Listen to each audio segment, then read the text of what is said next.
saya akan mempresentasikan budaya positif yang akan kita lakukan nanti. Insya Allah bisa dipraktekkan kalau nantinya kita mengajar di kelas masing-masing. Oke, next. Yang pertama, konsep budaya positif seperti yang Bapak Ibu lihat. Yang pertama adalah pembelajaran dengan paradigma baru. Yang kedua, disiplin positif. Yang ketiga, nilai-nilai kebijakan. Yang keempat, kebutuhan dasar manusia. Yang kelima, motivasi perilaku manusia. Yang keenam, kontrol guru, posisi kontrol guru. Yang ketujuh, keyakinan kelas. Dan yang terakhir adalah segitiga restitusi. Next. Nah, kita mulai dari pembelajaran dengan paradigma baru. Pembelajaran dengan paradigma baru merupakan pembelajaran yang dirancang berdasarkan prinsip pembelajaran berdiferensiasi sehingga kebutuhan berdasarkan tahap perkembangan sesuai psikologi modern untuk mewujudkan profil Pancasila.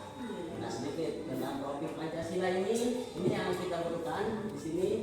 Profil Pancasila mencakup berkebudayaan global, gotong royong kreatif, beriman berbudaya, mandiri, bernalar kritis. Baik, yang kedua adalah disiplin positif. Disiplin positif di sini adalah kebiasaan hal yang baik mencakup sikap atau perilaku maupun tutur kata oleh seluruh warga sekolah, terutama bagi murid agar dapat berkembang menjadi pribadi yang kritis, mandiri dan bertanggung jawab. Sebagai pendidik, tujuan kita adalah menciptakan peserta didik yang memiliki disiplin diri sehingga mereka berperilaku mengacu kepada nilai-nilai kebijakan universal dan memiliki motivasi dalam diri menuju perilaku ke arah yang lebih baik. Yang keempat, nilai-nilai kebijakan. Nilai-nilai kebijakan adalah sifat-sifat positif manusia yang merupakan tujuan mulia yang ingin dicapai setiap individu seperti yang telah dikemukakan oleh Dr. William Benson pada teori kontrol pada tahun 1984, menyatakan bahwa setiap perubahan memiliki suatu tujuan. Dan selanjutnya Diani Kosen pada 1998 mengemukakan bahwa dengan mengaitkan nilai-nilai kebijakan yang diyakini seseorang, maka motivasi diri dalam untuk dapat menciptakan tujuan yang diinginkan. Baik, nah inilah kebutuhan dasar yang dibutuhkan oleh manusia. Yang pertama adalah bertahan hidup seperti makanan, pakaian, tempat tinggal, keamanan dan kesehatan. Yang kedua, kasih sayang dan rasa diterima. Rasa diterima, diperdulikan, berbagai kerjasama dan menjadi bagian dari kelompok. Yang ketiga adalah penguasaan. Harga diri, keinginan untuk dianggap, memimpin, berprestasi, diakui dan didengar. Kemudian kebebasan, mandiri, memiliki pilihan mencoba-coba hal-hal baru dan mampu mengendalikan arah dirinya. Dan yang terakhir adalah kesenangan, bermain, antusias dan tertawa. Itulah yang dibutuhkan oleh manusia dalam hidup ini. Ada 5 kebutuhan dasar seperti yang ada di depan. Next. Nah, kemudian untuk kita memotivasi perilaku manusia seperti yang setiap hari kita tempuh itu adalah murid-murid yang kita tempuh setiap hari. Ini yang pertama adalah hukuman ini tidak terencana atau tiba-tiba. Murid tidak tahu apa yang akan terjadi, bersifat satu arah, berupa hukuman fisik atau psikis. Ini yang disebut dengan hukuman. Kemudian konsekuensi ini terancam, anak akan menjadi terancam, disepakati sesuai peraturan, murid tetap dibuat tidak nyaman. Sikap guru selalu memonitor murid. Dan yang ketiga adalah sikap guru selalu memonitor murid.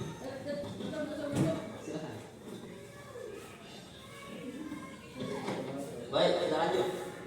Kemudian ini restitusi. Nah, untuk restitusi ini proses menciptakan kondisi bagi murid untuk memperbaiki kesalahannya. Atau yang kedua adalah proses kolaborasi yang mengajarkan murid untuk mencapai solusi sendiri. Next. Nah, posisi kontrol bagi guru. Yang pertama adalah penghukum. Yang kedua membuat merasa bersalah. Yang ketiga sebagai teman. Yang keempat sebagai pemantau. Dan yang terakhir adalah manajer. Nah, coba dulu di dalam hati Anda. Posisi Anda di sini di mana? Apakah di dalam hati saja jawab atau ingatkan posisi Anda? Nanti kita akan jelaskan selanjutnya.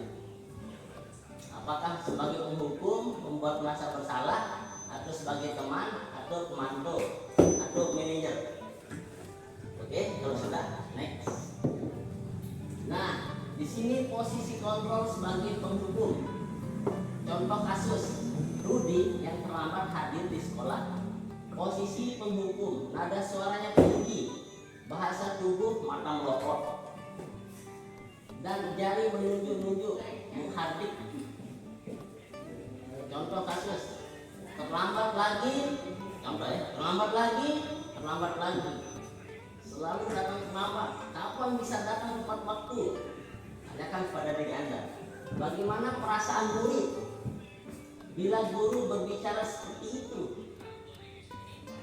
pada saat muridnya datang terlambat?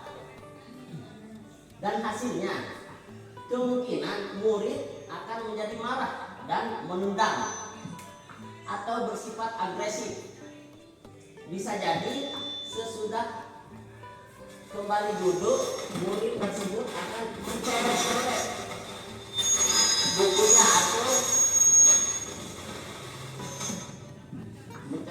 bukunya atau meja dengan penilaian buruk.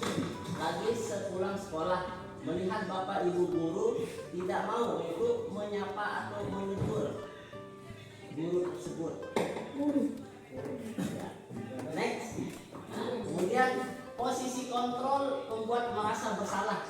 Contoh kasusnya, nada suara melemas, halus, sedih, bahasa tubuh merapat pada anak, lesu. Contoh, adik, kamu ini bagaimana ya? Kamu sudah berjanji dengan ibu tidak akan terlambat lagi. Kamu kenapa ya? Senang sekali mengecewakan ibu. Ibu benar-benar kecewa sekali. Bagaimana perasaan murid bila ditegur seperti cara ini? Tentunya kemungkinan murid akan merasa bersalah telah mengecewakan ibu atau bapak gurunya. Murid akan merasa menjadi orang yang gagal dan tidak sanggup membahagiakan orang lain. Kadang-kala sikap seperti ini lebih berbahaya dari sikap penghukum, karena emosi akan tertanam rapat di dalam murid, menahan perasaan titik. Tidak seperti murid dalam dengan guru penghukum, di mana murid bisa menumpahkan amarahnya walaupun cara negatif. Murid tertekan seperti inilah yang tiba-tiba bisa meletus amarahnya dan bisa menyakiti diri sendiri atau orang lain. Nah, kemudian posisi kita sebagai guru, teman ya. Contoh kasus, nada suaranya ramah, akrab, dan bercanda. Bahasa tubuh merapat pada murid, mata dan senyum jenaka. Adik, ayo, bagaimana sih kamu? Kemarin kamu sudah janji ke bapak, bukan? Kenapa terlambat lagi? Nah, sambil tertawa ringan, senyum-senyum. Bagaimana perasaan murid dengan sikap guru seperti ini? Dan kemungkinan hasilnya, murid akan merasa senang dan akrab dengan guru ini. Termasuk dampak yang positif, hanya saja di sisi negatif murid menjadi tergantung pada guru tersebut. Bila ada masalah, dia merasa bisa mengendalikan guru tersebut untuk membantunya. Akibat lain dari posisi teman, Adi hanya akan berbuat sesuatu bila yang menyuruh adalah guru tersebut, dan belum tentu berlangsung sama dengan guru-guru yang lain. Nah, ini posisi kontrol kita sebagai teman apabila kita menghadapi seorang murid. Ya, nah, kemudian sebagai pemantau, nada suaranya datar, bahasa tubuh yang normal. Guru, Adi, tahukah kamu jam berapa kita mulai pelajaran? Adi menjawab, tahu Pak. Yang gurunya lagi, kamu terlambat 15 menit. Apakah kamu sudah mengerti konsekuensi yang harus dilakukan bila terlambat? Ya, paham Pak. Saya harus tinggal kelas pada jam istirahat nanti dan mengerjakan tugas ketertinggalan saya. Guru, ya benar. Nanti pada saat jam istirahat, kamu harus tinggal di kelas untuk menyelesaikan tugas yang ketinggalan. Saya tunggu bagaimana perasaan murid diperoleh seperti ini. Berubah perasaan murid jadi posisi pemantau. Insya Allah hasilnya akan menjadi murid memahami konsekuensi. Dia tahu bahwa dia itu terlambat, dan dia juga tahu apa konsekuensi yang akan nantinya diperlakukan di sekolah tersebut pada jam istirahat. Nah, kemudian posisi kontrol sebagai manajer. Guru sebagai manajer, juga ada suara tulus, bahasa tubuh tidak kaku, mengikat ke murid. Adi, apakah kamu mengetahui jam berapa sekolah dimulai? Tahu Pak, jam 7. Ya, jadi kamu terlambat. Kira-kira bagaimana kamu akan membuat masalah ini? Adi, saya bisa menanyakan teman untuk mengejar tugas tinggal. Baik, itu bisa dilakukan. Apakah besok akan ada masalah untuk kamu bisa hadir tepat waktu ke sekolah? Adi, tidak Pak, saya bisa hadir tepat waktu. Guru, baik, saya hargai usahamu untuk memperbaiki diri. Kemudian dalam posisi kontrol sebagai manajer, kita tentu tahu hasilnya bagaimana. Posisi murid, maka suara guru sebaiknya tulus, harus ya, tidak terlambat, tulus, tidak terlambat, tidak marah, tidak perlu bersikap seolah-olah menyesal, tanpa sedih sekali akan perbuatan murid ataupun bersenda guru, menempatkan diri sebagai teman atau murid. Kemudian dia fokus pada murid, bukan untuk membahagiakan guru atau orang tua. Murid sudah mengetahui adanya suatu masalah dan sesuatu itu perlu terjadi. Bila guru mengambil posisi pemantau, guru akan melihat apa konsekuensinya, apa peraturannya. Namun pada posisi manajer, guru akan mengembalikan tanggung jawab pada murid untuk mencari jalan keluar atau permasalahannya sendiri, tentu dengan bimbingan dari ibu bapak guru. Nah, sebelum kita lanjut, posisi kontrol yang manakah yang harusnya kita akan lakukan di sekolah itu? Boleh dijawab di dalam hati. Ya, apakah kita sebagai penghukum membuat merasa bersalah, teman atau pemantau atau manajer? Nah, kemudian bila nanti kita bisa mengaplikasikan ini semua, tentunya posisi yang terbaik adalah sebagai manajer. Kenapa? Karena manajer itu kita bisa menyadarkan murid, dia juga sadar sendiri, kita tidak perlu untuk mengangkat suara tinggi-tinggi. Ya, dari situlah maka seorang murid itu akan menjadi orang yang bertanggung jawab, disiplin, dan tentunya akan mudah kita atur di dalam pembelajaran. Next. Nah, kemudian yang terakhir ya. Sebelum kita kepada posisi kontrol yang tadi itu, kita harus tahu dan kita harus membuat keyakinan kelas atau apa istilahnya keyakinan kelas itu. Konsekuensi yang ada di dalam kelas seperti keyakinan kelas adalah sebuah kesepakatan atau hasil yang akan diperoleh antara murid dan guru. Kesepakatan kelas Dengan harapan untuk mendisiplinkan murid. Ya betul, keyakinan kelas atau kesepakatan kelas. Keyakinan kelas berupa orientasi universal dibuat di dalam bentuk yang positif dan bersifat abstrak.